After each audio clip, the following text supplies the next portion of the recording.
Today, we're going to break down one of the most misunderstood comparisons in survival thinking: city person versus survival expert.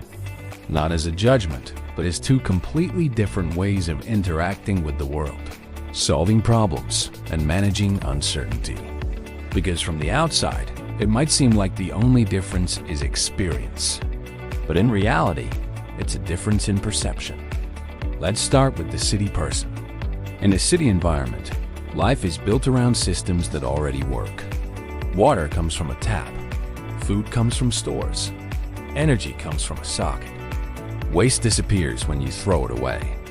Most problems are solved before you even see them. That creates a specific way of thinking. Problems are something external. So when a situation changes, the first reaction is often expectation. Expectation that systems will still be there. Expectation that help exists. Expectation that solutions are available quickly and easily. But that same mindset becomes a challenge when systems disappear. Survival doesn't work on availability. It works on input and output. Now let's look at the survival expert. A survival expert doesn't assume systems exist. They assume systems can fail. Instead of asking, "Where do I get this?" they ask, "How do I create or maintain this?" Where a city person sees a tap, a survival expert sees a water system thinking about source, filtration, and storage. Where a city person sees food, a survival expert sees supply chains, preservation, and production. Where a city person sees electricity, a survival expert sees generation, storage, and dependency. Water is the first major difference. A city person expects clean water instantly. If it's not available, it feels temporary. A survival expert treats water as a priority system.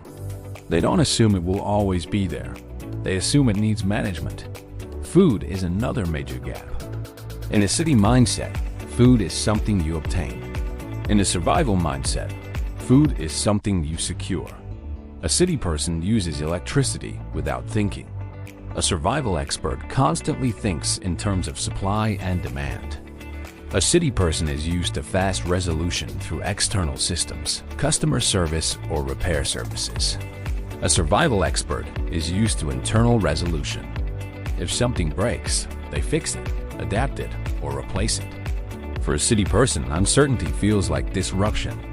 For a survival expert, uncertainty is normal. A survival expert is calmer because they expect instability. They've already accepted that things can fail. This is not about intelligence or strength. It's about exposure and experience. City life trains efficiency within systems. Survival training builds efficiency without systems. A survival expert dropped into a city can adapt easily. They use systems as tools instead of dependencies. But a city person dropped into survival conditions has to unlearn assumptions first, and that takes time.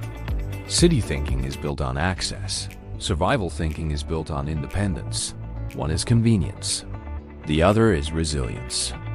Advantage goes to the person who understands systems deeply, how they work, how they fail, and how to rebuild them. Survival is not about replacing city life. It's about being able to function when city systems are no longer there. If you want more deep, realistic breakdowns like this, make sure to subscribe to Off Grid Life Tech for more videos.